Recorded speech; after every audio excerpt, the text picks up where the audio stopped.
for now. And thank you, Rich, for asking. and thank you very much. Right. Appreciate it. It's spooky to have a camera showing, so. Only if you sell it. It's really not very good. Just- Sorry. It's not gonna get many views on YouTube. No, YouTube ain't gonna go for this one.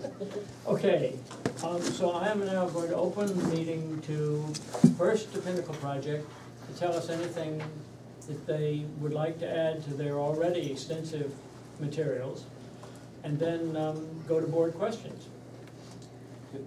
Mr. Chairman, Sir, can I just ask that, for my benefit, somebody summarize what are the 2 or 3 variances and special exceptions being requested? Very brief. I will let Bobby do that, actually.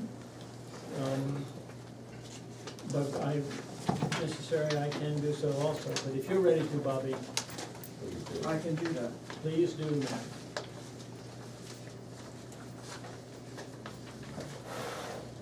As outlined in the application, and I'm gonna go back to the variances first, skipping over the special exceptions. Yeah, I mean, special exceptions are either we're gonna do or not do, that's by the book. Right.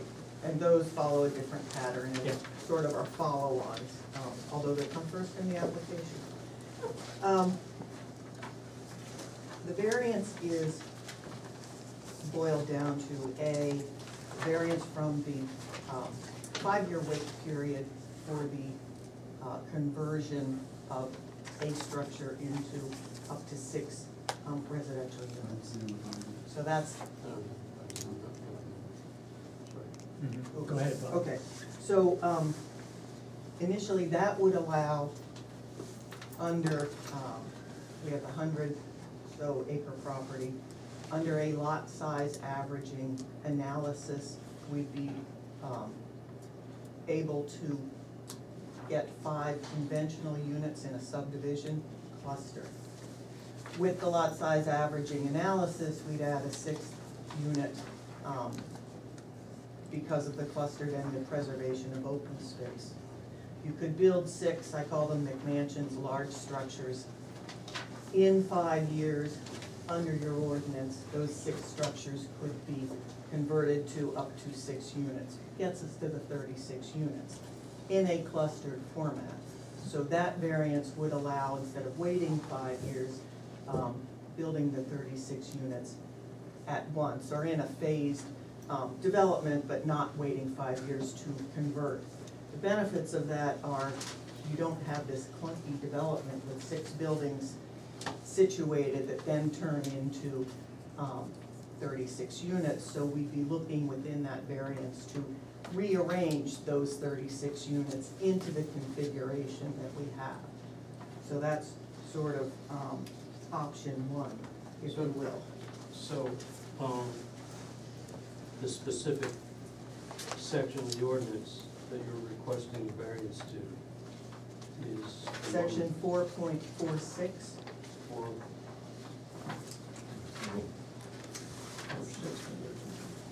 Conversion. Yeah. and it's 446A. 446A for the 5 years, 446G to permit the reconfiguration of the 6 units per building into 2 buildings exceeding 6 units, 4 buildings with less than 6 units. And that is, G? G. Yeah, Yep. thank you. Okay.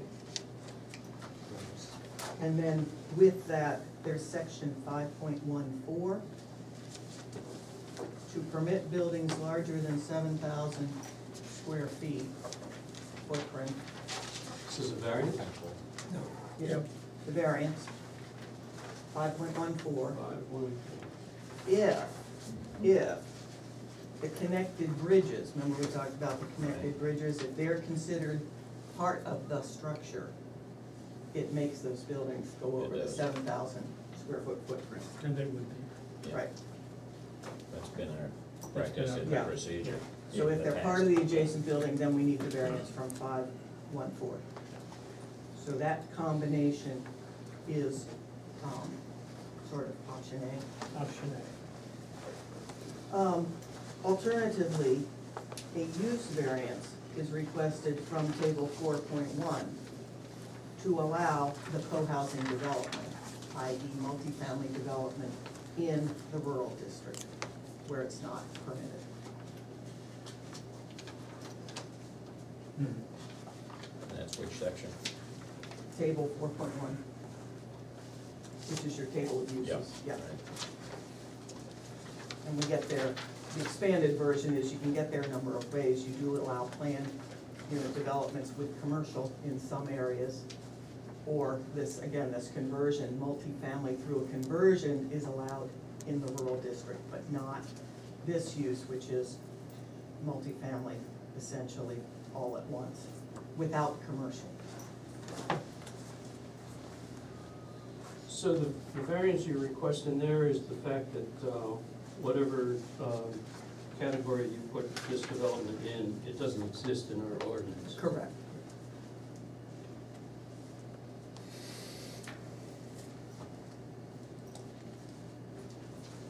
Or it's not right, it's not provided for under the ordinance. Okay. And with that one, Brian reminds me, under the lot size averaging analysis, the calculations for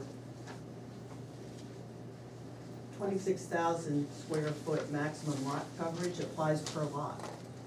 And so we have that 26,000 square feet per those 5 subdivided lots, 6 lots. When it's just the multifamily, then we still have the equivalent of 1 lot. So this project would exceed the 26,000 square foot maximum on the single lot of 100 acres. So that's a second variance that goes with So that is both Option use and 2. dimensional control. use and variance. dimensional controls. Yeah. Because we get the 26,000 times essentially 6 in the lot size averaging, and we're well within that, that's 80-some odd thousand square feet. But once you reduce it to 1 large lot, then we bump up against that.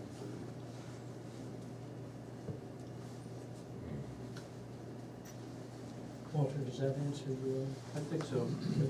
And to Bobby, we will, when we get to the point of going to deliberation, we'll ask for this Yes, to be recapitulated and probably in more detail. yes, absolutely. And I'm sorry, did you go through the special exceptions too? Not I yet. No. did- want us I to- did the variances You first. just was doing very. Okay, did you want us to do the special exceptions, or? I don't care. Okay. I think we should probably wait on them till we get the Concom on that and proceed on that. The special exception either meets it or doesn't. Yeah. Yeah, The variance, as we all Right. know, Right. is a complex set of judgment calls on criteria that we have to be very specific Right. that we have applied to any specific response to a variance request. Because informally, Bobby, do you know if the ZBA handbook from energy and planning's been updated since 2011? I don't know if the handbook's been updated. I do know the Municipal Association has some materials as part of their annual law lecture series Yes. that, well, were updated again in 2014, 2013, and 2012. So, Do any of them speak to the variance question? yes, there was a section that I participated in, and Chris Bolt, who represents a lot of municipalities, did Right. half of the presentation last fall. It would be deeply appreciated if you could email David with the references to that or PDFs so that he Yep. could transmit them to the board. Right. I would like the most current thinking on that to be available to the board as we move forward with this.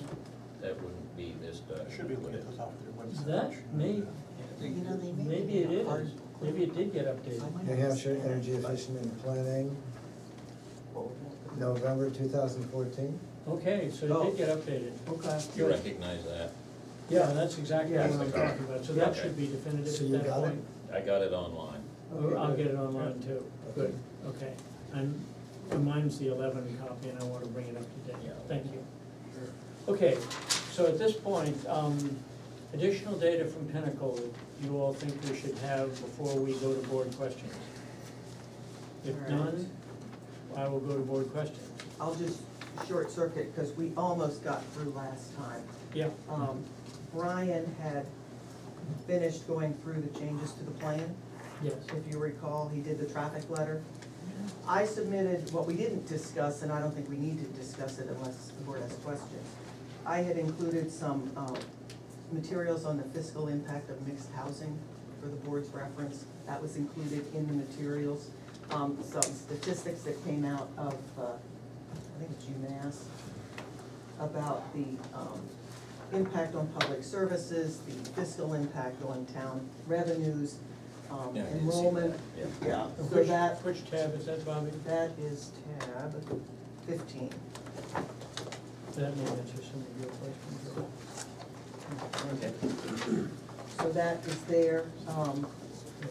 Tab 16 was some case law requested by the chair that deals with other workforce housing, Yeah. multifamily developments in New Hampshire, affordable housing. The summary of relief requested is kind of what we just talked through.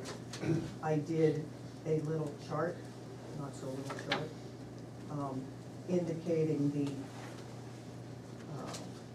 use variance Okay, on the here it is, left right here, 17.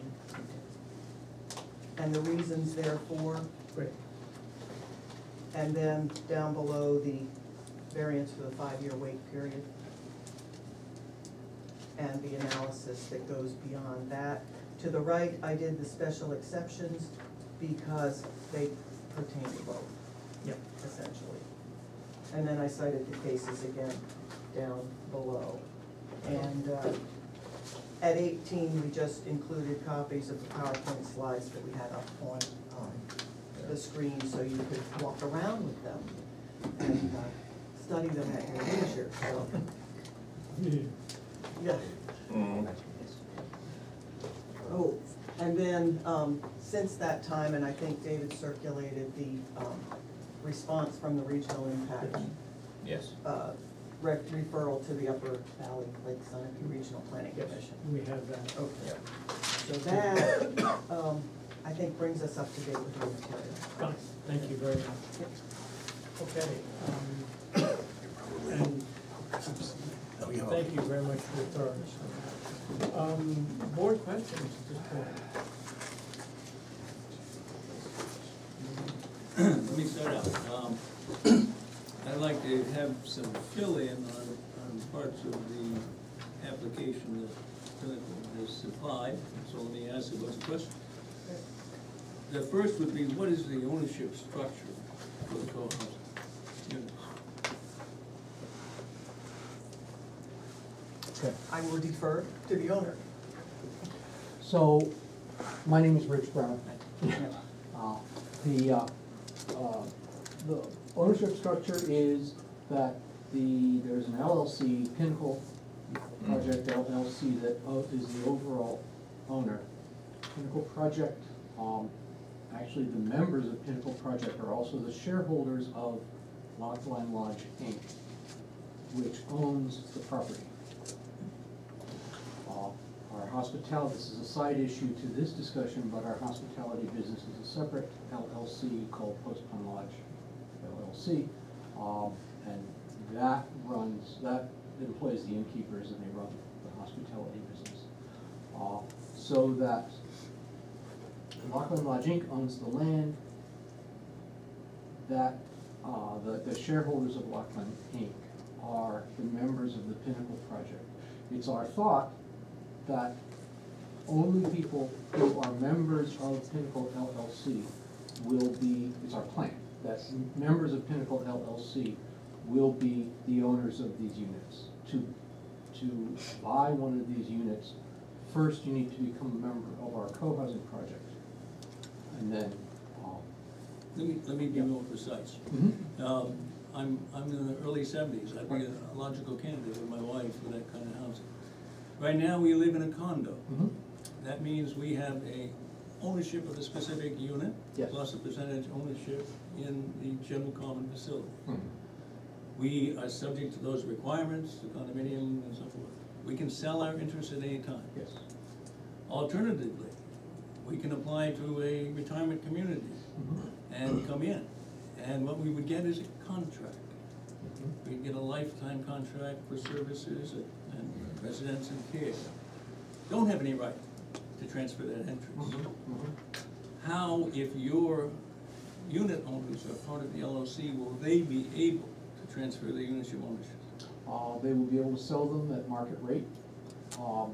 And what's the structure? Because it has to be something beyond the It'll LOC. it'll be a condo. I mean, it is almost certainly gonna be a condo. There is no, the other potential would be a co-op. There's not obvious enabling legislation in New Hampshire for making a co-op, although,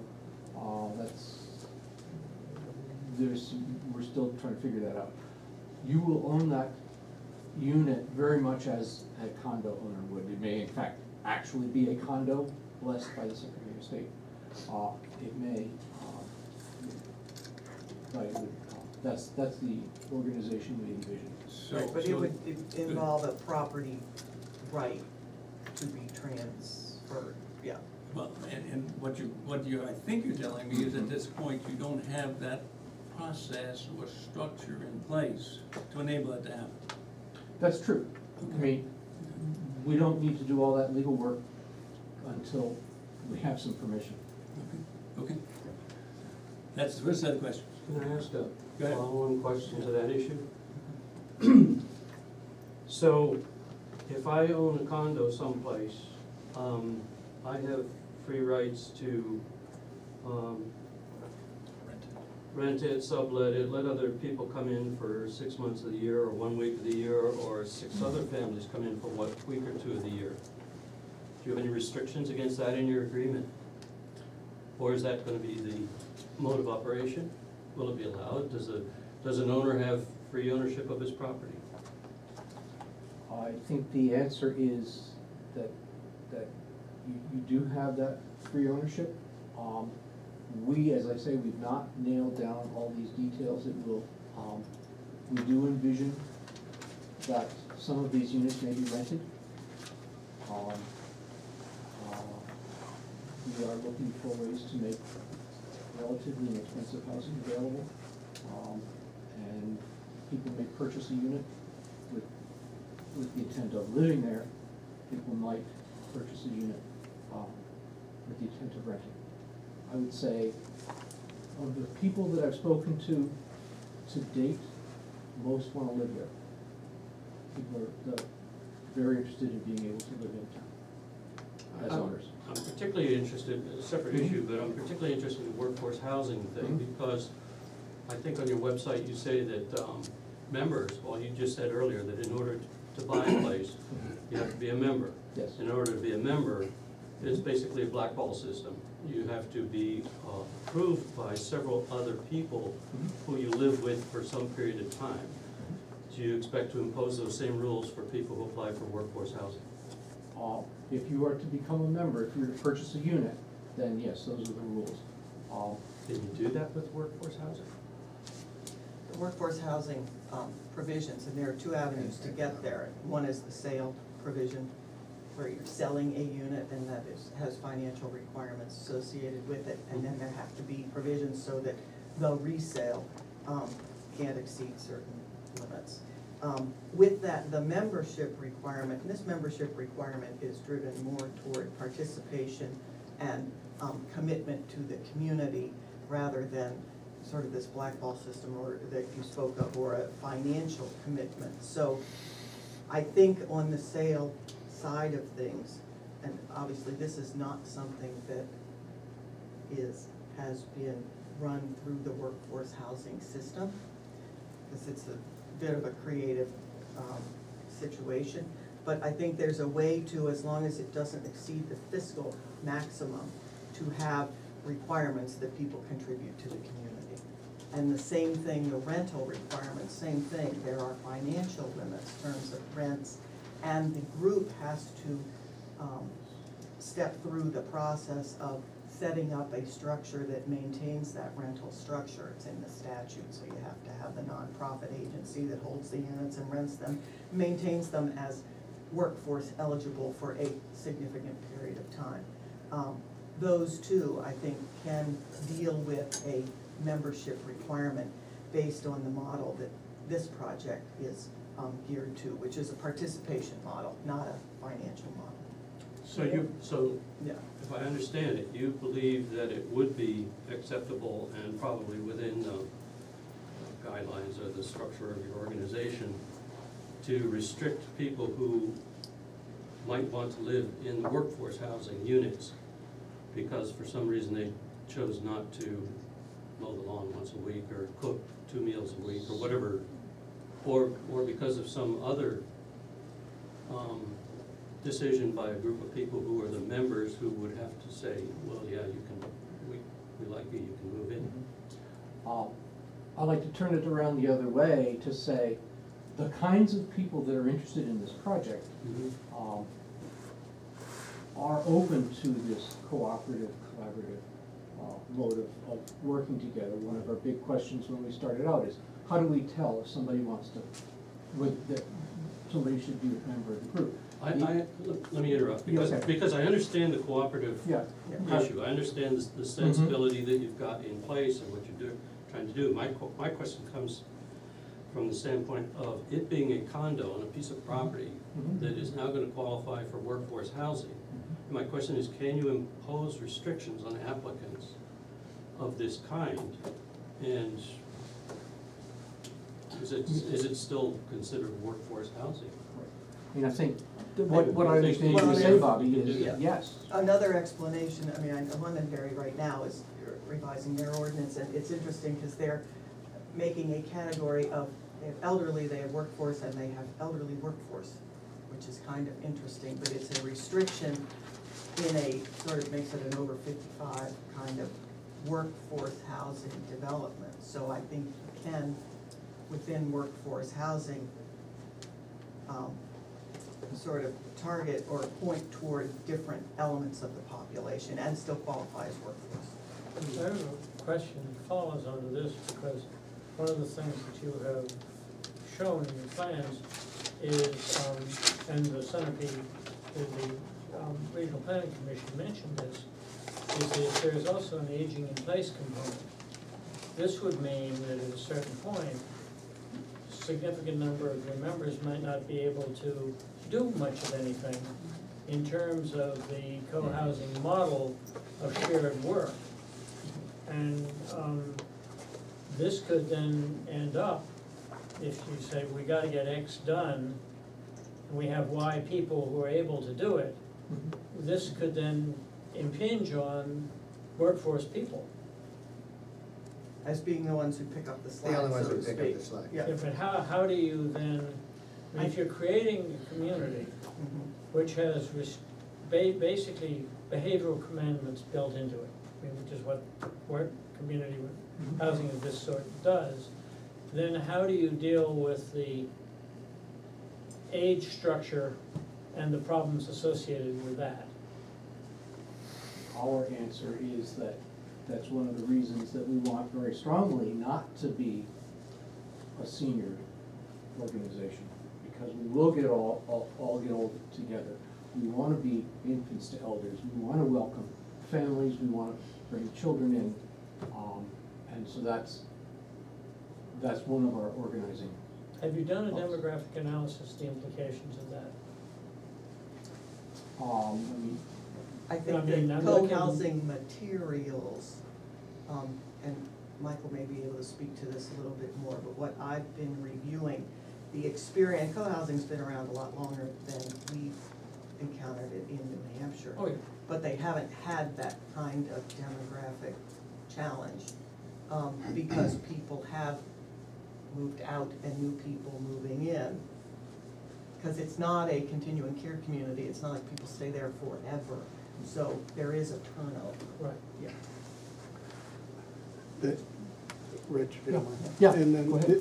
the typical experience, first of all, in the governance of the organization, the bylaws and methods whereby they govern the co-housing association, which is likely what it's, not co-housing, but a condo association, which is likely what it's gonna be.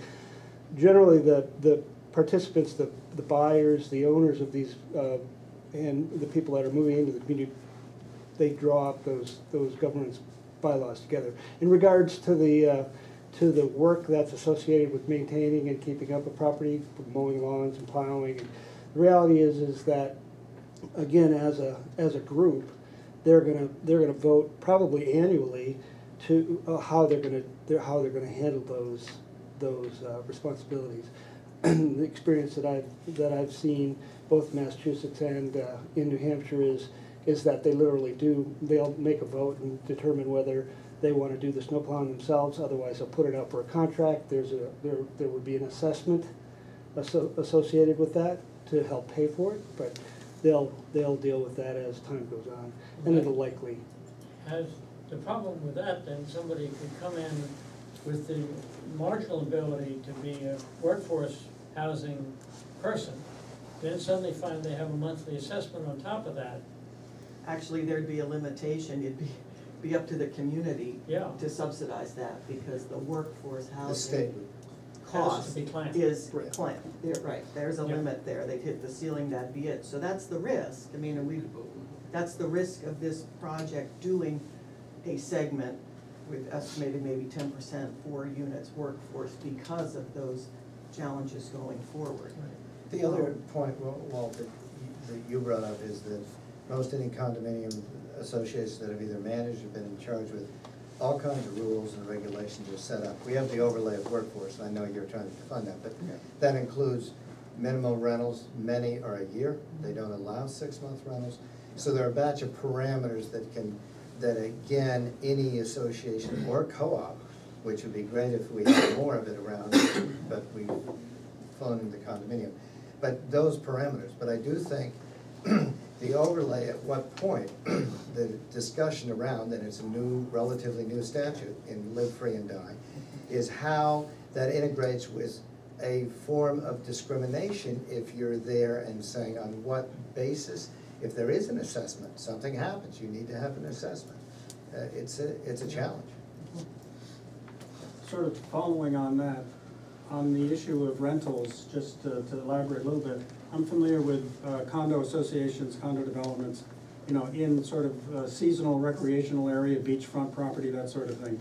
And they certainly do try to limit, you know, rentals to say 6 months or a year, not weekly or monthly.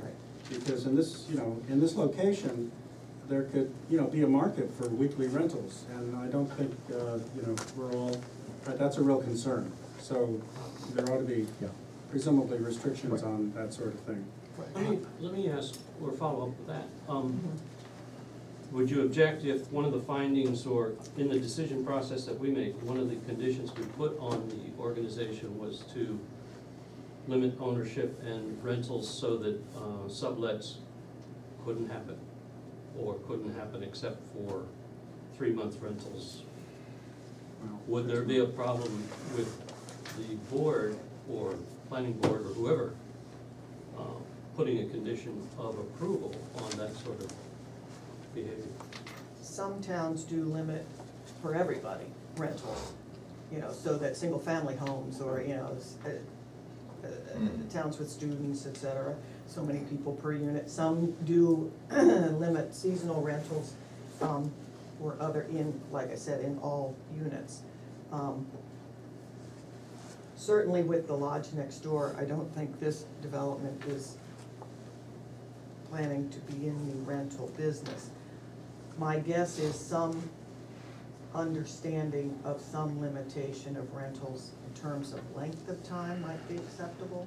I don't think you can prohibit an owner from renting his place on a year or a 6-month basis. Someone gets, you know, someone buys and then they get transferred, or temporarily they're on assignment, they need to rent their place, you're gonna upset the economics. But I think the point of avoiding seasonal rentals is something we could talk about. Well, let me ask it, let me pursue it one step further, because Yeah.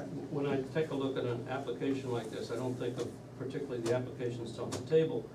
I think about 20, 30 years from now, when that business has either failed or succeeded, or people have moved on, or Right. everything's changed. And, so I look at it as a 36-unit bunch of condos that's gonna go up for sale in, say, 5 or 10 years, and whatever restrictions are put on how those units are used aren't gonna be determined by what you guys vote on as a condominium group or a co-housing group. It's gonna be determined by what the town or the zoning board or the planning board or somebody imposes, or you agree to. Well, and that's my thought, you've got rental units in town now, and so the question is, are those rental units limited in terms of length of lease? I don't know, I'm asking the question as to Turnover, whether you guys would accept they're not. conditions. Yeah, They're not. I mean, my thought is it would be the same as any other, a 6-unit conversion, any other, So if there's no Unit in restrictions, the town. new owner could basically rent it out by the week. Okay. In absence of us having a Right. regulation against Yes. it, yes. yeah. The other thing that we have to think of as we move forward here is that we have some understanding of what you all want to do at this moment in time, but any decision the board makes must think of what other people might want to do, given a variance, which opens the door. And we want to be very careful about how and what doors are open. And that's our And that obligation. goes to, right, that goes to the uniqueness of this property. Yeah. And we've talked about the difference between rezoning and variance relief. Variance relief is, as you know, limited to the property before you. And the unique, part of our challenge is the uniqueness of this property, where it's located, the size of the parcel, what it's adjacent to, the lodge, where it is across from the town beach. It is not like a lot of other property in Lyme. So the relief requested here is specific to this property, this configuration, and how it fits under the zoning ordinance, And in that vein, then I guess I would suggest that it would be helpful to the board to have the applicant, the existing LLC, identify what it believes is going to be the operating, basic organizational operating structure. Have a little bit more of a detail on it. Sure. The other question I wanted to ask is what kind of feasibility studies have been done? In terms of market analysis, what's gonna cost, what's doable? I mean, in most cases, multi-family developments like this, to be able to be financed, have to have some kind of feasibility analysis. What's been done in this case? So let me speak to that. We are working with a fellow named David Pride, who's done a lot of varying development work. He's helping us with the financials on that.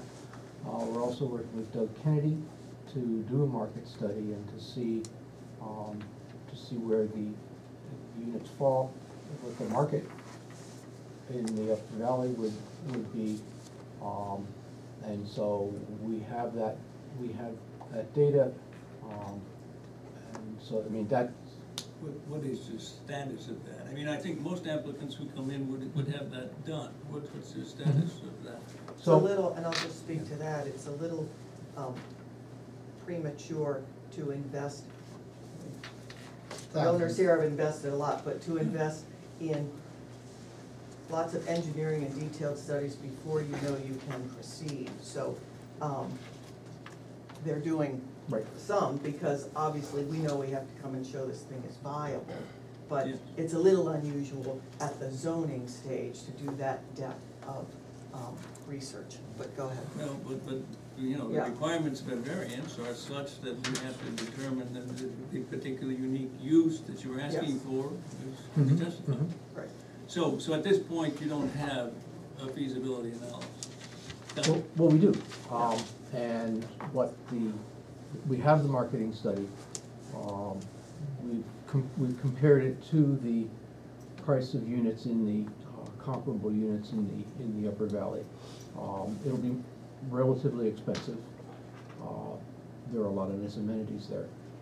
As far as the construction costs go, we have been working with Michael Bruss to look to see how green we can build this, how energy efficient it can be. Obviously, there are a lot of savings that come from having that good efficiency there. Smaller heating plant, you know all those things. And so what we've what we've got is the marketing study, and the construction costs are close enough that we really want to press ahead. Let me again be more specific. Some of the data you give us and referred us to shows the range of costs on multifamily housing. And assume that we're anyway, I suppose it could be anywhere from like 140 to 200 a square foot in terms of cost. I don't know if you have that kind of detail at this point, but assume, for example, it was 150 a square foot. Your phase one would then require about a $5 million expenditure. What have you done to put some plans on hand for us to sort of see, is this feasible, is this viable? Who's gonna provide the $5 million? So our plan has always been to look to our members to commit to buying units before we start building. This is, we've said In other earlier. words, to pre-sell. We've got to, certain number I mean, there's a couple reasons. Number one, we need to phase this in over time. We don't have 36 people standing outside our office here, ready to go. And so it's our plan to do a phase one. I think your number's not a bad number. But we can only proceed once we've got that pre-sold. At that point, we have commitments, we can show them to a bank can lend us the money, and then we can proceed. So, let me just again throw out some hypotheticals. Sure. Your phase one identifies 16 units, I think. If with $150 a square foot and somewhere over $5 million, you're asking about somewhere, I don't know, $350,000, $400,000 pre-sale. I'm asking, what do you have for data that says, well, we think we can do it? Well, there's gonna be a range of units offered, from one bedrooms to 4 bedrooms. And so obviously, the 1 bedrooms are gonna be 450, but the 4 bedrooms are probably gonna be more than that. We've looked at and are continuing to look at construction techniques and methods and materials to, as Rich referred to, get the highest return for relative to performance and durability and aesthetic. So we'll continue to look at that as until we start to sign construction contracts or go into final construction drawings. But we're in the range that you're talking about, 150 to 175 a square foot. Including site work? No, not including site work. Yeah, because I've looked at that site, I haven't been over in detail, but there's a lot of site work there. There's fair amount of site work. And you're moving a lot of earth around to get to where you wanna go. So, I'm sorry. Rob, why don't you continue with your line of questions, because that's all consistent and all that. So at this moment, what you're telling us is that your proposed financing arrangement is by pre-sale of the number of units you particularly intend to build at a particular point in time, in the phase one, 16 units. Yeah, pre-sale sufficient to then. Start the first phase. Right, Right. and gain bank financing. Well, that's my to next move question. forward, yeah. Is there a backup financial credit arrangement at this place? And going to be, what's the plan for that at this point? That's the discussion, is putting, there's a whole pro forma that I know the team is working on in terms of those site development costs. It's not all the way done. I used to work for a developer, and once you have your preliminaries, once you get your approvals, you're talking about a 20-lot subdivision, now we're going to the bank with, it's gonna take us so long to build out. This team's in the process of developing that. We don't have it yet because we're at a preliminary stage. But yes, They're putting the numbers together for that, let me call it seed money. They've been talking to certain banks who are interested in the project. I don't have anything I can tell you today that's hard and fast, but that's the way the project's being moved along while we're going through this project. I guess my question is for us, as a board, to make a decision, what can you offer us in terms of giving us some assurance on the viable? Are you gonna Financial have some of that material? viability? Sure, I think we can have an outline of a plan, whether it actually follows the steps of the plan, they never always do, but we certainly can flesh that out for you. Then my question follows on from what Rob is saying then, is that, one of the things that we've been told is that there's a workforce housing component of this. How does the board guarantee that in fact, the workforce housing actually gets built? That's one of the struggles that they're dealing with now, and I think we started at the outset. 36 units was a number A that reflects the 6 That's into what 6 your line crossed unit. somewhere on a graph. That's how they, right, but it also is a number that can support the 3 to 4 workforce housing units. Fewer units than that would necessarily cause the workforce component to go because there is a subsidy associated with the workforce housing in order to keep it under those limits. So that's part of the math that's happening in the background, is what can be built and what can be sustained. So if there were, and the way the court works, I mean, if there were a workforce component for 4 units as part of the 36, that would be a requirement and that would have to be met. And that's a risk that the owners take on. They have to keep those within the parameters. The workforce housing numbers for Grafton County are sufficient at this point to make it work. And of course, I was just at, like I said, I was in a meeting in Londonderry and the question came up, what happens if not the cost of the housing, but property taxes, something that the owners can't control? Property taxes go up, which make the workforce housing units not fit, because it's an overall number for the income levels of the people. So if an expense that the owners don't control goes up, they've got to adjust for that internally. So it is a challenge, but it's not something that. You brought up an interesting, let me continue this for a second, Rob. You brought up an interesting point there, and maybe the one he was about to ask. You said workforce numbers for Grafton County, but we don't know where Lyme sits within Grafton County in terms of its available workforce housing. So I'm talking about the workforce, the financial numbers. That's set by The state, the state, We understand county that. by county, so we sell the unit within those parameters. not by town. By No, county. it's not by town, it's by county. I think that comes back to what Okay. your Right, question was. they don't It's do- set by county. right. Yeah, So but that the coming- workforce housing availability is on a county basis, not a town basis. The financial numbers are set on a Yeah. county basis. The availability is assessed by people more on a regional basis, not a town-by-town basis. Well, I guess to get back to the more direct question then, Bobby, is, how do we know that Lyme doesn't actually meet its quota of workforce housing already? My understanding, and you see it in the cases, there's an interplay between Yes. sufficient opportunity, and it's not all just grid in terms of income levels of people living in town.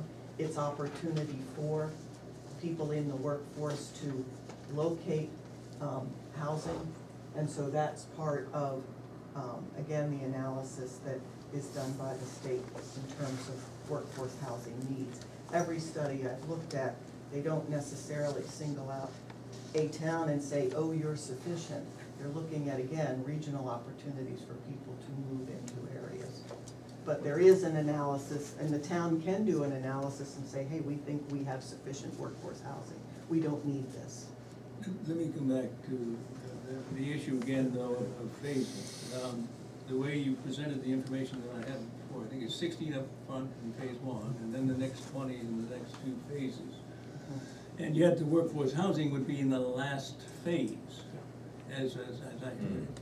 What kind of assurance, I mean, so we're talking about 36 units, probably talking about total financing of, 10 million? Yeah. 10 million? What assurances does the board have, and will ever get to, assuring that there would be workforce housing units as part of That'd that be a budget? condition of approval, just be like any other. But it's gonna be phased. I mean, how do we do that if it's phased? And it's only in phase 3 that you can propose to do this. You could, it would be a condition of approval that the workforce housing gets built. Such Just like, as, I mean, you know, like in phase 1? X years or Y years or what? I guess that's a thought in X years or Y years. How we could set it up, is in Yeah. essence what's being But said. then what Yeah. is the sanction available if that fails? Yeah. Pull the Yeah. permit, if you have phase one and it's put Yeah. in 3 units, you say phase one, you must provide 1, 2, whatever. If that's not provided, there's no permit for phase 2 and 3, you're done. Yeah. I mean, Could be that's, that, you or- can put strings in.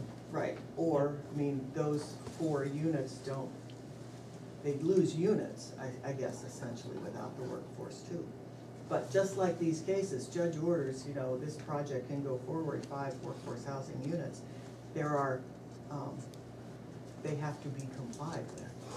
Yeah. Yeah, I mean, yeah, I mean, part of the concern that I hear going around is the 2 issues, as we bring up for the variance. One is, no aspersions being cast on any of you guys and permits, but you're coming in, there are variances that are out there, and we go 10 years, or as Walt's saying, 20 years down the road, you know, it doesn't work or whatever, and we have 36 approved units, all, and a common area or whatever, and no one's saying that it could be hotel-esque. I understand that your intent absolutely is not to compete with an entity you already own. But so it's combine that and trying to filter through this in a way that looks and feels like there's some security in it. That's, okay. and I think there on that point, we're seeking a residential use, Understand.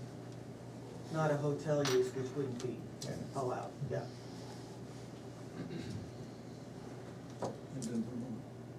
Other question, Alan, you had some? No, it's escaping me. And, gentlemen, any others? The one thing that I think that we need to review potentially, it's part of this financial picture, is, have you all done an analysis of the net, proposed, and I realize there's some numbers you have to come up with here, but you're gonna wanna build X structures. So at phase 1, the tax base of Lyme increases by a certain number. At the same time, its school costs presumably increase by a number associated with the number of people with school children that some probability model says would have in there.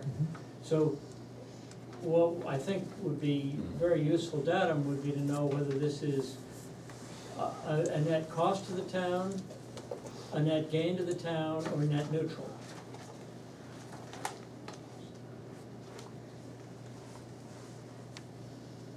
And to do this, you have to basically estimate the change in property value associated with the construction of that number of units, the increase in valuation associated with those units, and then the probable number of people in the school and their cost carried forward. Right, we started some of that analysis in the February notebook. Yeah, So we started with, and I think Rich did some of this backup work, and Mike Bill did some. Roger Hawk. Roger Hawk. And Roger I did based some. my work on Roger Hawk's work. Right, yep. so, at tab 3, you have the data on occupancy of school-aged children. At 4, the phasing, at 5, a but I little. don't remember seeing the complete cost analysis. Okay. Yeah, and I I've think got- we were trying to provide that information. 5 was the workforce piece with the numbers and the Grafton County But numbers. that doesn't take and say, this is what it cost, this is what the change in tax to Lyme is, Grand list. the Right. grand list. Yeah. And that's basically, because a tremendous number of people in Lyme were terribly concerned about their ability to pay the already significant taxes. And We can certainly pull it together. I would- I think Rich did a quick analysis. If you take that information and add up the value assigned to the units that the realtors provided, you come up with a total number of tax revenue. It would- And it would- I think we determined the child impact was on the small side because of the configuration of the units, but we can We tie it we together. need to know that by phase. Mhm. Yeah. Okay. All right. Because those are data that impact directly on the variance decision. Yeah. Walter, Is this LLC that owns the property and is gonna do, is that a nonprofit organization? It is not. No, Doesn't it have to be to qualify for workforce housing there definition? has to be an entity created to hold the workforce housing, which is a nonprofit. so another entity has to appear in here. Right. That hasn't been created yet? Right. Correct. And that is for the rental, if it is a rental, Okay, the quote ownership of the nonprofit Right. will become the Right. property of this. right. So you're But there under would an have to be a LLC. structure set up to Yeah. ensure that the workforce units remain workforce. So yes, So, Okay.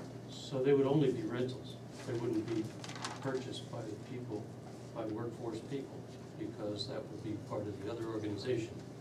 if they're purchased, then you don't need a holding entity. Then they're Mhm. just limited and resales limited to the Grafton County numbers. So the statute provides for two different scenarios. One for rental and one for ownership. One for rental But and if one it's for if it's the ownership, does the statute also protect? So I come in and as I recall, the figure you used was, I thought, like 200 and whatever was Grafton, 250, 270, Yeah, something like it's that. just gone up again. Anyhow, Yeah. and come in and buy that, and as through a normal course, it's part of the parent company, it's there, taxes go up, whatever else, but the criteria, I assume, have not changed from the state. So the cram down that happens 4, 5, 6 years out will end up being made up by the entity that sold the units, or the if it's a condo, it's gonna be made up by the condo association, or have they worked that part of the law out? That was what the discussion was in Londonderry. The person who comes in and buys, Yeah, 5 years workforce out. person then cannot sell for higher than the next level. I understand, but Right. if the costs go up, Correct. That was the issue. then that- what? It's new. There hasn't been. Because there's not a condo association around that costs do not go up, and there's usually a Right. special assessment as they get older. Right. And it's an interesting challenge that Live Free and Die And the doesn't same, have the same money to thing do with it. the straight out purchase. Yep. Because that's what they were Yeah, talking I'm about. talking about What purchase. if the property taxes go up and then, you know, Yeah. that Kicks brings it it out down of under the the, category. yeah, brings it down under the level. Okay, so that's still a work in progress from the state. Yes. Nice, thank Yes, you. they're still debating. Did you have another question on I did, and it just reflects my ignorance on this. On the lot size averaging references, somewhere in the materials it indicated that you didn't think you needed a planning board review. Why was that? No, we would. You would? Yeah, So- absolutely. So that's a step, that when would you be undertaking that step? We have to approve them, But- we have to do it first. We And- have to, we have submitted once previously with the analysis, not the conceptual, but previously, had a discussion of what could be done lot size averaging. But we would have to, I mean, I guess you could send us to make sure we meet those criteria. Yeah, there's two options, and that's why we're given the two Okay. options. One, Yeah. both ways we have to go to the planning board. Right, Mhm. yeah. But we need a site plan approval from the planning board for both. Um, Yeah. One Okay, I thought I approval- saw a reference Yeah. that you didn't, Yeah. okay. No, yeah, we need a site plan for You did both. some. The second option, we'd also need lot size averaging approval from the planning board. Yes. Thank you. So. But we're here first because the ordinance says if we know we need relief, we have to come to the zoning board first. Yeah, the zoning board has to say this first, and then the planning board. And then if the planning board puts a condition on it, it has to come back to the zoning board. But, So, but the problem I'm having is that you need to go, I mean, all of your arguments, or a major part of your arguments are based on the premise that you can use a planning board decision granting you 6 units or something. 6 lots. Six lots. 6 lots. Yeah. As part of your plan. And you're asking us to grant a variance or variances based on a plan that assumes that that will happen. And suppose we do, and you go to the planning board and they conduct a proper site plan review, and they say, well, no, can't do that. What variance, what relief have we granted you? Two different things. One is site plan review, the other is lot size averaging. And so the way the ordinance is written, lot size averaging, while the planning board has a degree of discretion, the way the ordinance is written, if we meet the parameters for lot size averaging, which I think we do because we've analyzed it, then we'd be entitled to that option under the ordinance. Bobby, I It's a think, discretionary thing. yeah, I think also, we have been to the planning board, and the planning board did grant not a formal lot size averaging plan, but they did allow us to go forward, to bring forward a plan that says, it looks as if, yes, you do have 5 lots here. You can proceed as, with the remainder of the plan as if there were a lot size averaging approval. I have to disagree with you Okay. on that. Yeah, I was gonna ask for the minutes that show that, because I didn't have that impression.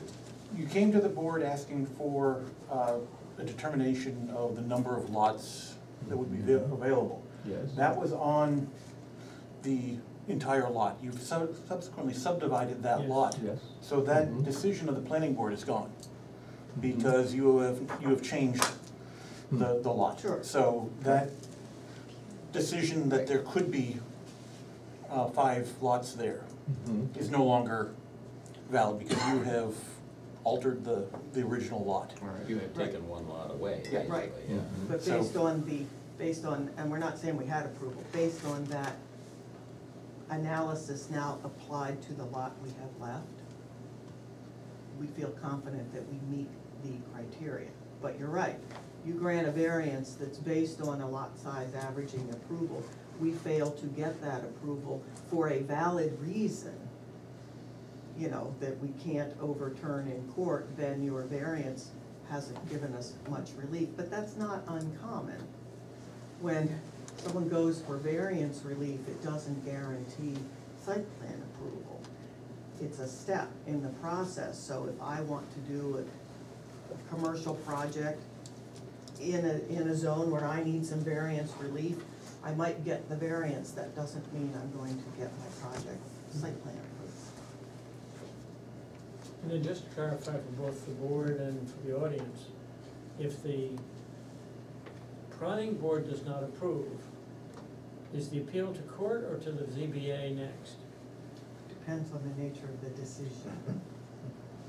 If it's an interpretation of the ordinance, we have to come to the ZBA. That's what I thought. Yeah. If it's a site plan issue, in terms of whether we meet the site plan Yeah. regulations, then we'll have to court. Site plan regulation is much closer than to a special exception, either you do or you don't.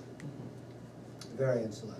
The variance and the interpretation of the ordinance is Well, and not. site plan review is a discretionary function of the planning board, but within parameters, they have parameters, you know, safety, like, they have to have a rational basis for their decision as well, right?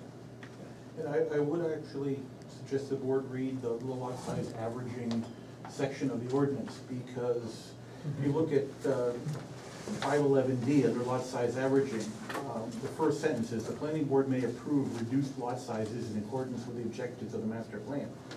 There have been no reduced lot sizes proposed anywhere. lot size averaging typically is to allow for you to create smaller lots to place buildings in a cluster. Lots that would not meet, the normal lot sizes. So if you wanted to create half-acre or quarter-acre lots to put your buildings on. And preserve 90 Right, other and acres so there has undeveloped, been no, and so Mhm. it is a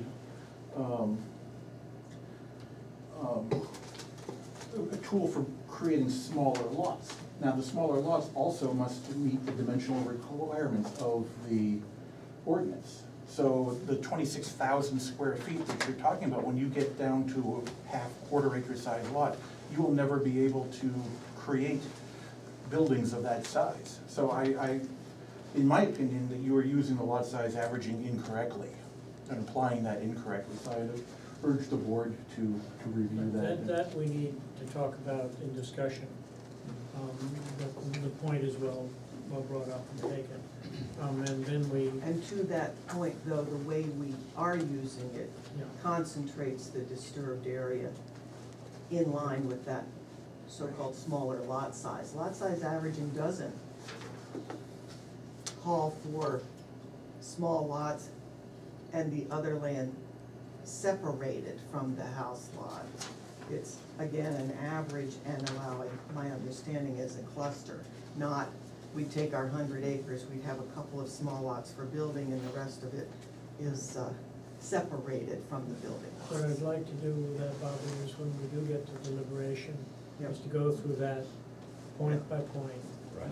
And then we will have some to and fro on that. Now, if there are no particular questions from the board at this point, I'd like to throw the meeting open for public comment pending our next steps, which are site visits and then presumably going into deliberation at our next meeting. Alan?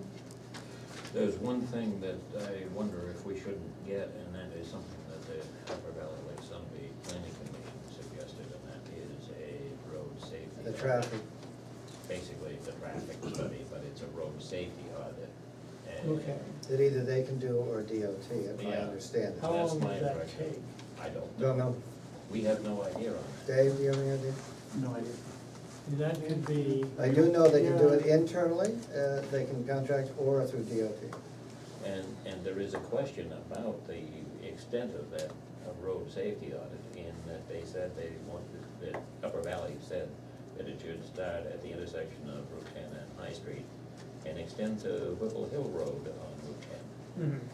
Now, that surprised me because There's been, is there an error in their recommendation? No, I mean, they were very aware of the limitations of this project. I serve on that committee. Okay. I chair that committee. No, the point is that there's been a fatality in the last something years, by a truck rolling down the hill northbound. There's certainly a concern about increased crossings, pedestrian crossings to the Right. lake. Right.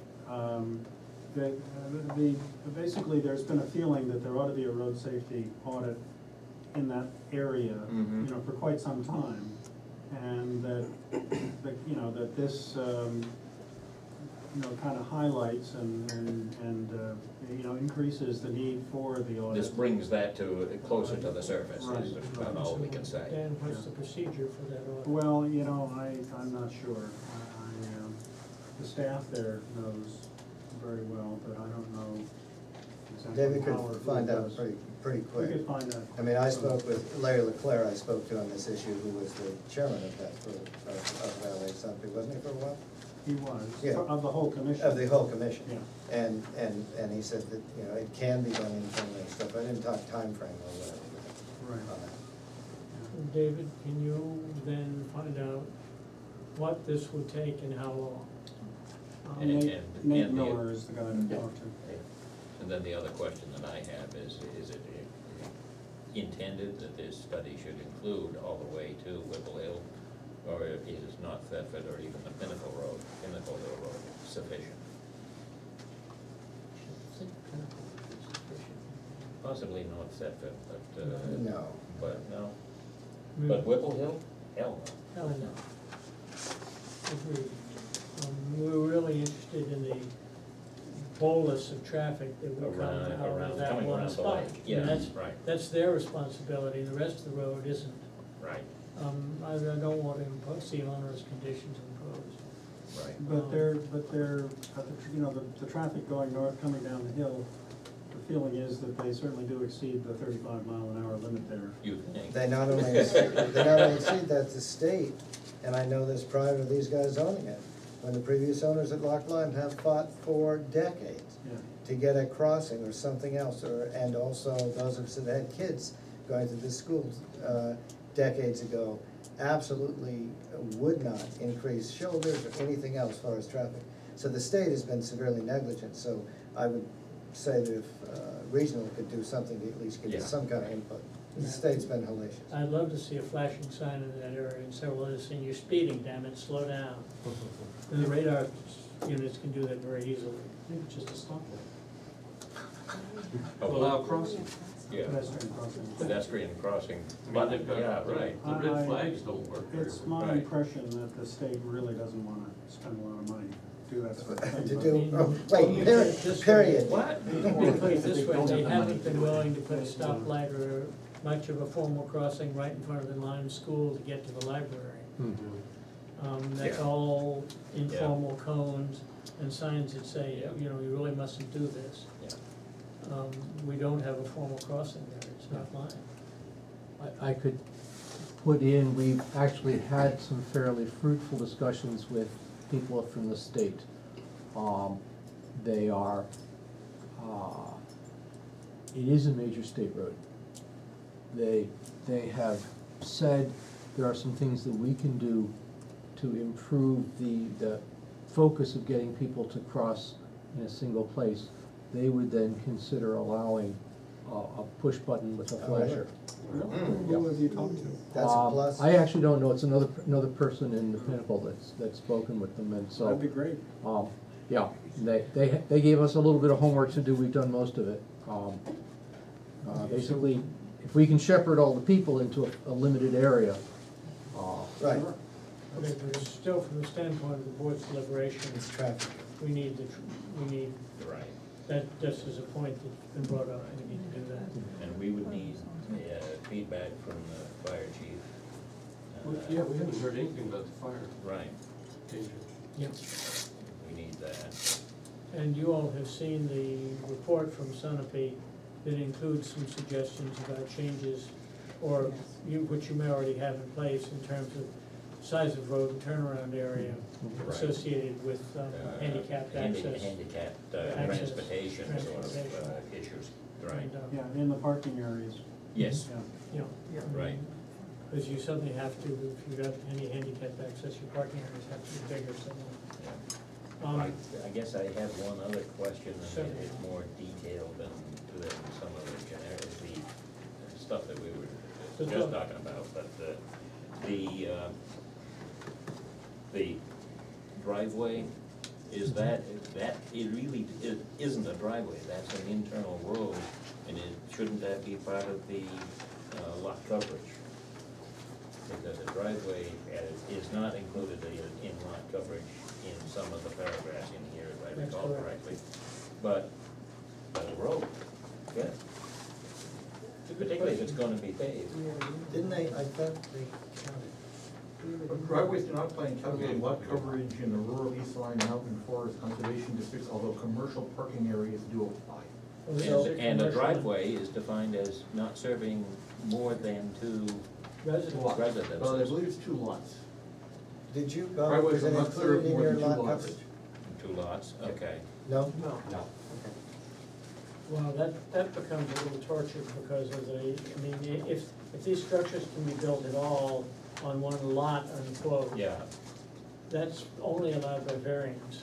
right, and I think we should have the, That yeah. roadway then, It's gotta be a public road. it's gotta be a public roadway. And so that, yeah, what do you think, Paul? I think it's gotta be a public road. I don't know what the implication is, but I think that somebody ought to, I mean, that's the kind of stuff the planning board would normally do and resolve, wouldn't they? Determination of roads you were on the planning board. I don't know. Come on, Dan, speak up. In the subdivision regulations, roadways are, there are specifications for roadways. What the definition, if you look, is called a road service in the zoning ordinance, where if it is serving more than 2 lots, No. then it has to be built to the Subdivision subdivision regulations, including including pull-offs for emergency vehicles every so many Even feet. down to the subgrade and the materials Yeah. used. But the state may have a different definition, I'm not sure. No, but our It's subdivision ours. regulations are quite clear on that. Yes, the subdivision regulation, and then the subdivision regulations also state that there has to be a meeting between the developer, the select board, the road agent, and the planning board to work out all those details to make sure that the road is up to Meet standards. the standards. That way, if for any reason the town decides to accept that, or be, you know, the applicant wants the town to accept that as a road, It meets the criteria. it meets the requirements. Although I don't know that the select board is accepting any roads. Or the owner might not want them to accept Right. it as a road. Yeah. But does it also, the subdivision regulations, David, do they also state that it is part of lot coverage? If it's serving more than, or It is does it not. vague?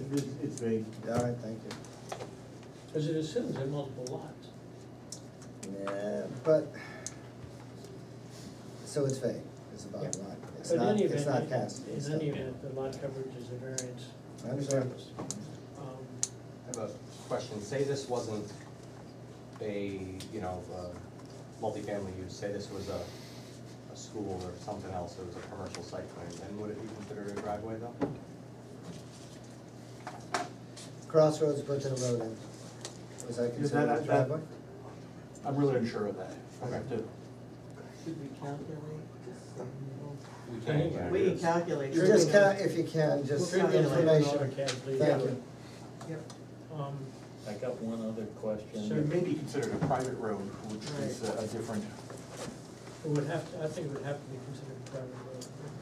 Yeah, because we wouldn't want to put a right of way and we wouldn't want to put, Easement on it and all that. yeah, because then we'd be building setbacks to the road itself if it was considered a town road. And that's not, we don't want this to be that feel. We want it to be a driveway feel, a community feel that, these are your driveways and your parking areas for your house, Right. it's. Alan, you had a question?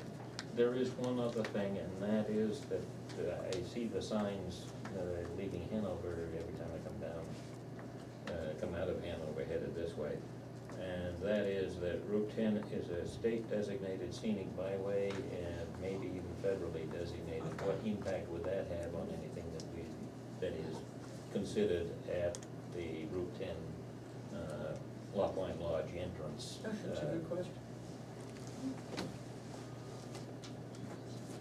That's a quick question to the state, I assume. You're coming in and out of the same, although maybe wider, the same means of egress that has been there for Right. 50, And so 60 far, years. yeah, the state's input hasn't identified any issues that Right. we can raise it. We can ask. them. But you've had talks with the state. Yeah. Yeah, you're correct. Yeah, we met up with, just the email back and forth about.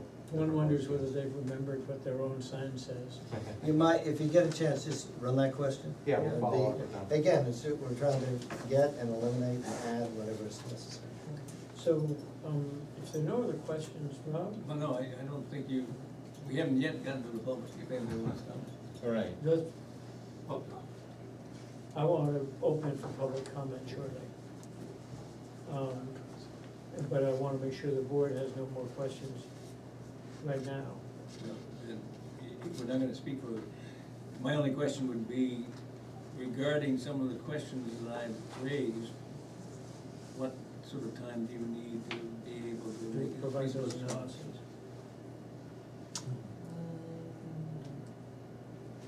We're meeting again, oh no, it's not a month now, it's. We're meeting Every in 2 3 weeks. weeks, so 3 I'm weeks. gonna 3 say weeks, yeah.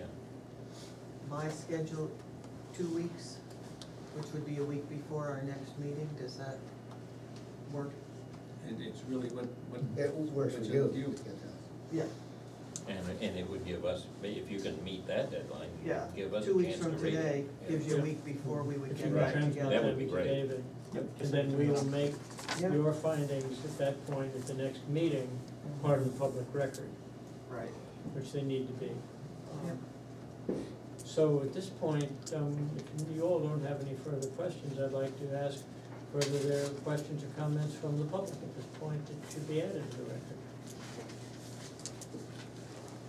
If I can, my name is Roy Tilsley, like Bobby, I'm an attorney, Okay, attorney. why don't we take a moment then and introduce ourselves, Okay. which we haven't Yeah, done. right. There, Adair Mulligan, recorder. Alan Greatorex, member? Michael Woodard, alternate, acting. Frank Bowles, chair. Rob Titus, member. Walter Swift, member. Dan Brand, alternate. Dave Robbins, Planning and Zoning Administrator. Like Bobby, I'm an attorney in Manchester with Bernstein Shore, not with She and Finney. I'm here today on behalf of a series of Post Pond Lane residents who are opposing the project. This is all a little new to me. I'm happy to address our concerns now if you want me to. I was sort of hoping I could get maybe half an hour at the next meeting to try to address this more coherently and completely, but if you want me to go now, I'll do whatever the board wants at their pleasure. Come on, Can we wait? we can certainly wait. No, I just wanna make sure that the public understands that the board is open to public comment at any time. But if you'd like to wait till the next meeting, that's fine. Do you anticipate deliberating at the next meeting or I sometime? would assume so. So if I have written documents, and I don't think I'll have much, but if I had something, you'd probably want it beforehand. That would be very much appreciated. Okay, I'll do my best to get you something, Send but- it to David Robbins, Okay, and then he will transmit it to the board. great, okay, good. There would be chance before we go into deliberations, I would imagine, For him to speak. for him to. Absolutely. Okay, great, then I can organize it a little bit better and address some of the No, stuff. that's you just want. fine. Okay, That way, I'm sure that the members of the Pinnacle Project would be happy to provide you with any information. Bobby's already offered, so that's. Wonderful, so that's. And if I send you folks something, I'll copy her as well, so. Right, that's just, no, we don't want to push the thing forward. Yep. And then I'll respond, and then he'll respond. Right. We played this game before together, we know how it So goes. as long as we I see do that. technically want the comments addressed to the board. Right, Yeah. Right. So we have it coming this way, and to keep it with the general spirit that we're providing now, understood. which seems to be a very nice way to go. And with that, unless there are other questions or other comments, let's go right ahead. David? A question first. There's a tremendous amount of material that's been presented as in digital form, it seems, and I wonder if it couldn't be made available to the public. I just got today the digital copies of the binders, and I will forward those to you. Okay, good. Secondly, as you've said, it's a very, very complex project, but it boils down at its base, at the foundation. It's a request for a variance to build a 36-unit multifamily housing project right now. Be phased perhaps, but if you could build it all right now, you would. Instead of, and being relieved, being exempted from the requirement in the zoning ordinance that you can convert a building to multifamily units, 6 multifamily units, but only if the building has been around for 5 years. The reason that provision is in the zoning ordinance is because the drafters of the zoning ordinance back in 1989 looked around with Lyme Common and said, wait a minute, Ruth Park, single lady, lives in an enormous house. And she's, I don't know how old she was then. She seemed very, very old to me, but I was much younger. In any event, we assumed she wouldn't be around forever, and that the building would probably need to be repurposed for the benefit of the owner, for the benefit of the town. That's a far cry from saying that a vacant lot in town, which is what we're talking about here, 5 vacant lots or 6 with the bonus. Far cry from saying a vacant lot in town can be developed right now as a 6-unit apartment building. There has to be a hardship hardship's based on a meaningful difference between this property and other properties. Every single vacant lot in the town of Lyme is the same with respect to this conversion provision. There is no difference. There is no meaningful difference. And if the variance is granted in this case, then there's no doubt in my mind that there will be multiple developers knocking on the zoning board's door saying, I have a perfectly good lot. Actually, I have 2 lots, or 3 lots, and they're adjacent. I'd like an 18-unit project. I'll put them in 3 different buildings, but I want to do it now. And I can think of 3 properties that would come to us immediately. If that's what we as a town want, we should amend the zoning ordinance. We shouldn't grant a variance where there is no meaningful difference on the essential point, which is because of my business plan, because of my business needs, I don't want to wait. Okay.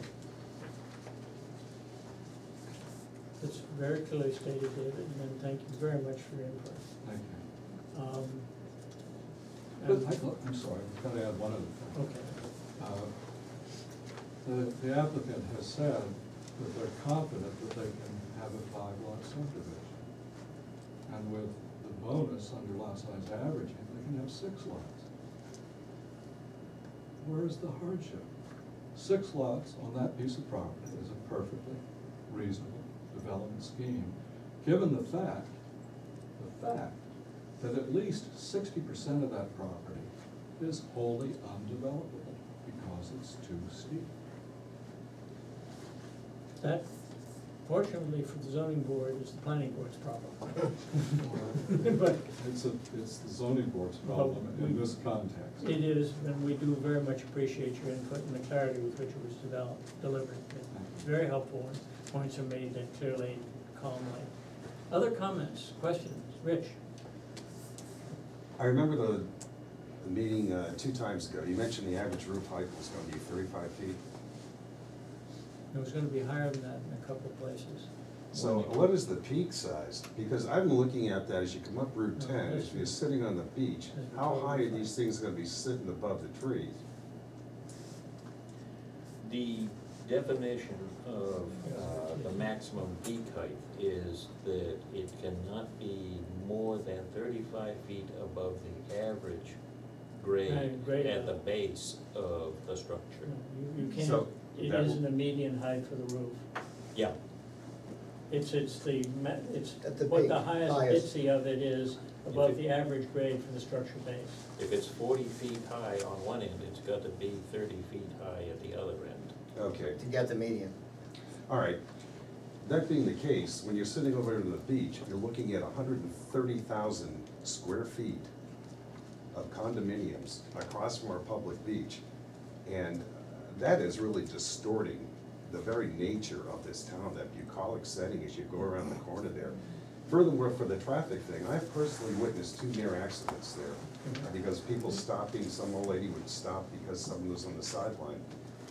The reason you'd want to go further, I think, up towards Whipple is that you're going to include all the people coming out of a pond, the baseball games, softball games up there, how that's been impacted, as well as the fact we're overlooking the hospitality nature of this property, that they do have a restaurant and a social gatherings there. They do a lot of social events there as well, weddings and stuff, which is all well and good. The noise factor, we can hear it, we're a mile away because everything echoes in that area. But nonetheless, I think that part is, it adds to the town, it's a nice feature. My personal feeling is, I agree with David. What makes you think you have the right to subdivide every property into 6 units? Secondly, 26,000 square feet on one lot? Where did we ever come up with this? I don't understand the logic. That's like a huge industrial building. I just don't understand how you think you can justify that and seek a variance. It is altering the nature of this town if this goes through.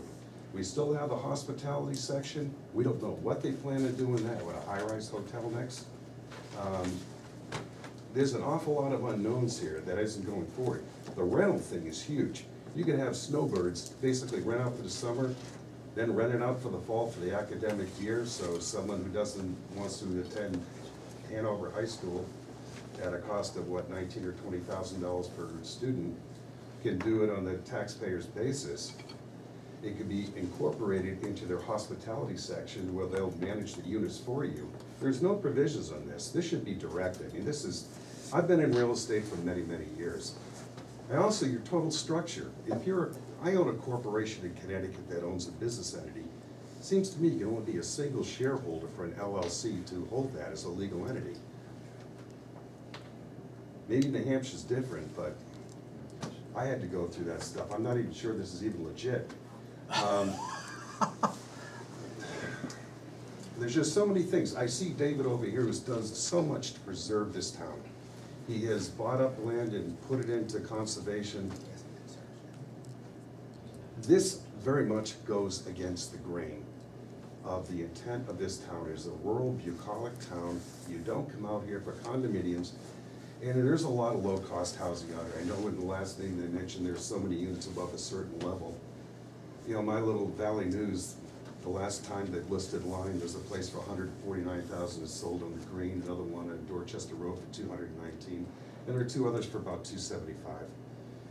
The only thing expensive was the Lyme Inn that sold for 25 cents on the dollar, basically. I don't think the real estate market can sustain this kind of hit. You talk about aging in place and every other nicety to promote this project, but stark reality, that's not the case. And most of these people involved in this project are not Lymeys. So, is it really aging in place, or is this just a profit opportunity? Co-housing was so successful, you'd see more of it, but there's very few projects, and I don't think they work. The one co-housing project I know in Vermont, you can't sell the things, and they're dead in the water. There's so many negatives and unknowns about this, it just seems to go against the very nature of this town, and the townspeople voted against us and turned it down. I agree with David, take your 5 lots, make some nice houses, you can make a hell of a profit. But you don't want to get carried away, and I think right now you're crossing the line, you're getting carried away and going against the basic grain of this town. Thank you, Rich. We'll make sure that's part of the record. Other comments?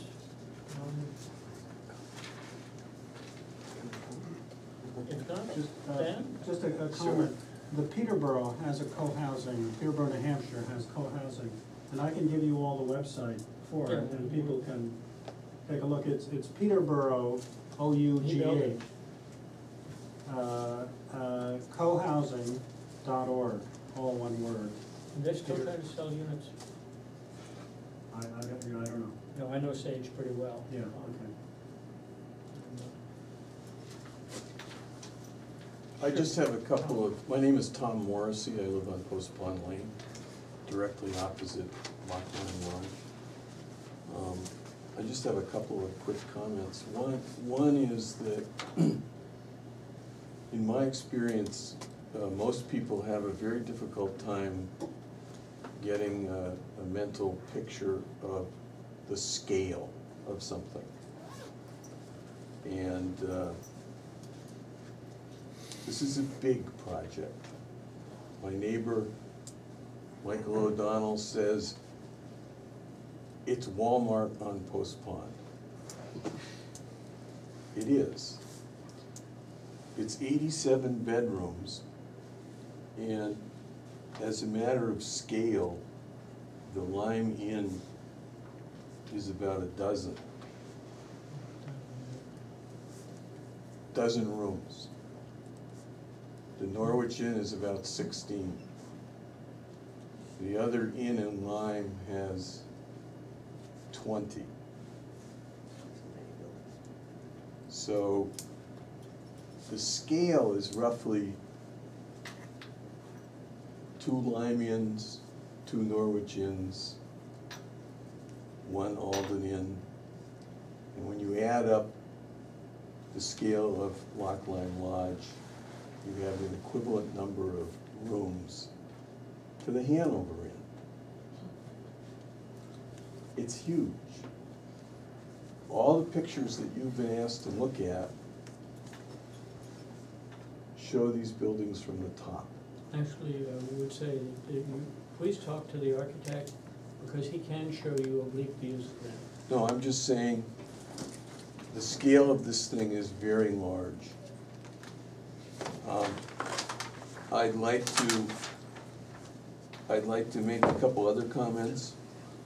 The next comment is that I think this is a fairly blatant attempt to game the ordinance, especially the 5-year waiting period. I haven't heard a single reason why a variance should be granted to exempt someone from the 5-year wait. It's very cute, and it would certainly accomplish their aim, but in terms of the 5 reasons for granting a variance, it's just not there. Another question I have for the zoning board is, and I don't know the answer to this, maybe you can answer it, but the Pinnacle group is trying to raise money for this project by leasing units at Loch Lyme Lodge for 10 years at $60,000. In other words, if I give them $60,000, I get a week at Loch Lyme Lodge every year for 10 years. The prospectus, the offer, says, we would also encourage you to think about insulating those cabins so that we can use them on a year-round basis. And if you're a participant in this program, we would encourage you to do that. You can't really consider these projects in isolation. In the summer, Loch Lyme Lodge has a capacity of 90 persons. This project would have the capacity of over 70 full-time residents, not including guests. So we're talking about a prospective density. Again, you have to think about the scale of this, several hundred people. You're talking about the number of people who go to the Lyme fireworks on the 4th of July, only they're there all the time now. As a resident and a neighbor, we already call Loch Lyme Lodge and tell them, look, when you have your Sunday afternoon concerts, could you turn the musical instruments away from the pond so that we can have a quiet Sunday afternoon? I can't imagine the light, the noise from a 6-year construction project, mind you, not just the noise of people coming and going, but they've already told us we're gonna engage in a perpetual construction project. So we have light, we have noise, we have mass, we have increased pond traffic.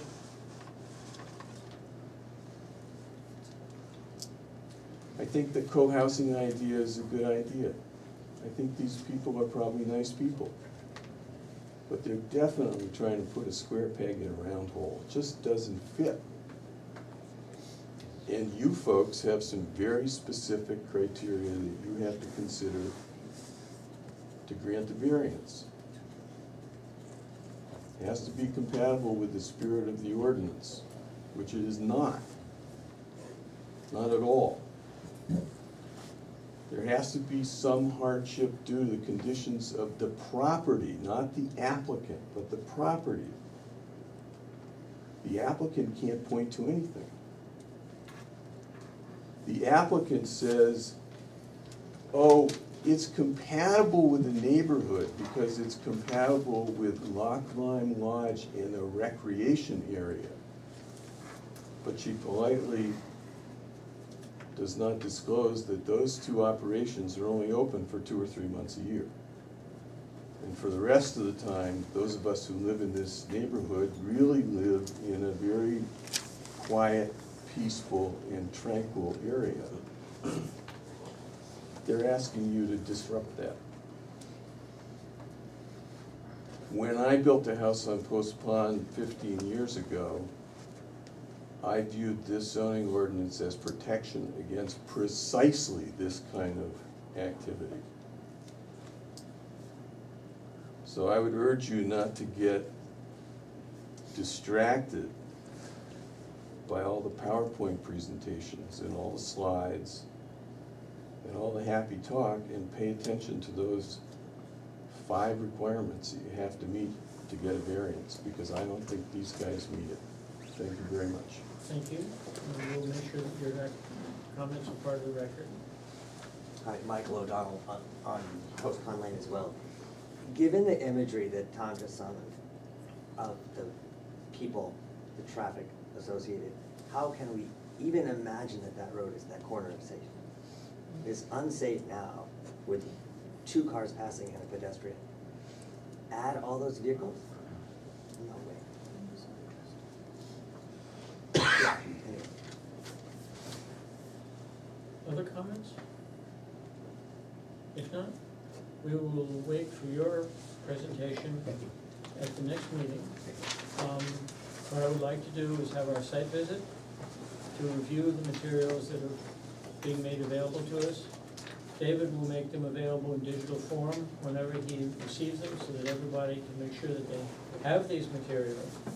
And then I would hope after your presentation and any other public comments that is made at the May 5th meeting, May 6th meeting, then we will proceed to deliberation.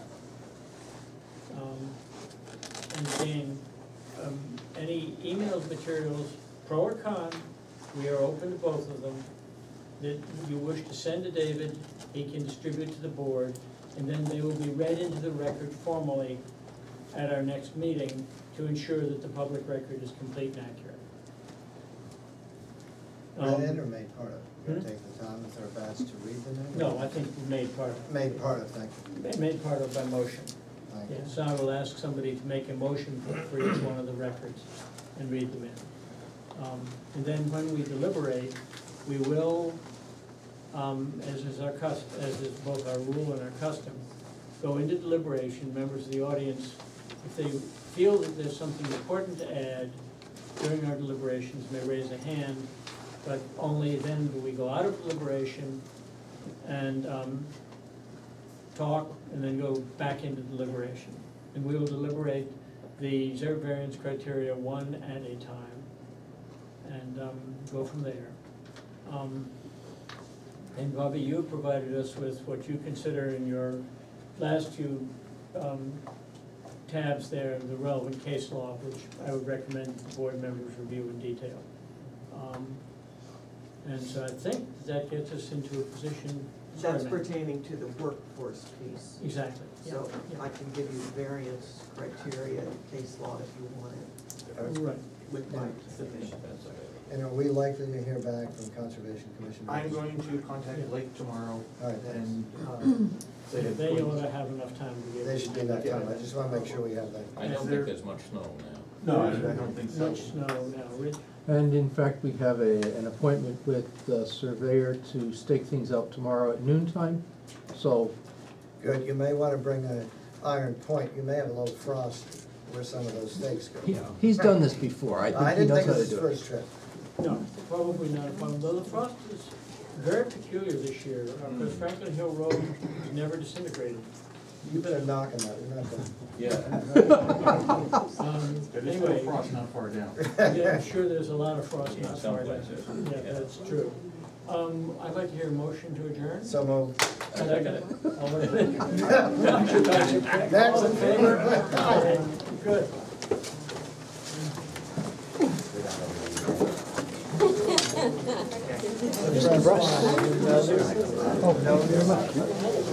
Finally, I'm in bid for Well, anyway. I said you had a, you apologized. I didn't feel, he was bringing your stuff in there.